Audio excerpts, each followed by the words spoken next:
Okay, we're going to be solving a lot of quadratic equations. Equations means has an equal sign, right? And we're always going to want to get it equal to 0 first. So 3x squared minus 5x minus 2 equaling 0. So we need to find two numbers that multiply to -6 and add to a -5. So I'm going to break this up into a -6x and a +1x, and then carry along the -2. So I can factor a 3x out of here to get x minus 2, and then this is just an x minus 2, and it's all equal to 0. I'm just going to put it in parens there, and I know I have a 1 out in front, so I can factor the x minus 2 out and get 3x plus 1 equals 0. So setting each of those equal to 0, I get x equal 2 and x equaling -1/3. Okay, this is going to be really important. You're never to divide through by an x. When you divide through by a variable, you lose an answer. So first off, get it equal to 0. Then factor out what you can. Now, by setting each of these terms equal to 0, I get a solution of x equals 0 and x is equal to 1/2. So if you had divided by 0, you would have lost this answer. All right, so just a fact, we don't do imaginary numbers, like the letter I. So if you get a square root of a negative number, you say no solution. So let's look at this one.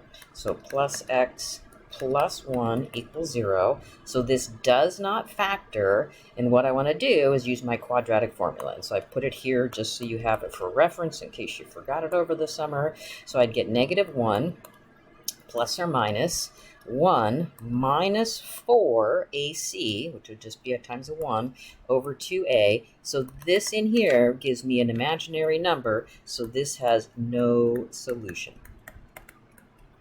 All right. This definition of the absolute value is going to come up often.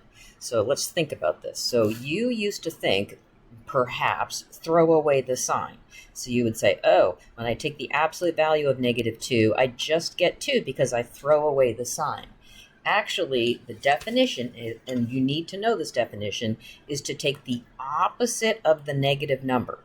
So that's what this is saying. So if you have a negative number, then you take the opposite of that negative number, and that's how it turns positive. Okay, and if it's a positive number, you just take itself. And this is going to come up very often, so you're going to want to memorize that. Okay, so if I'm solving absolute value inequalities, this is a one-liner. So this is saying that x's are between 1 and -1.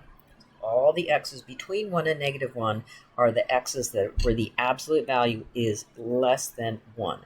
So you can think of absolute value as distance from the origin. So -1 to 1, so including up to here, right? Okay.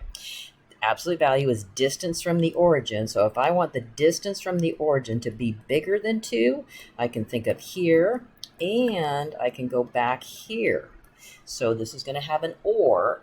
So I'm going to have x's are less than -2 or x's are bigger than 2. Okay, so let's go solve this one. So this is 5x minus 2 is less than 1. So let's make 5x minus 2, and using this format, make it less than 1 and greater than -1. Now I'm going to add 2 everywhere. And then I'm going to divide through by 5. Okay, so now here I'm going to take this. I know the distance greater than 4, so I'm going to say this quantity is going to be less than -4, or less than or equal to, or this quantity will be greater than or equal to 4. And I solve them each separately. So -2x, I'm going to subtract 3, so I get a -7. And then I'm going to divide through by a -2, and you know that flips the sign. And I'm going to do the same thing over here, is I'm going to subtract 3, and then I'm going to divide through by -2. That flips the sign. So this is the answer. X is greater than are equal to 7 halves, or x's are less than negative 1/2.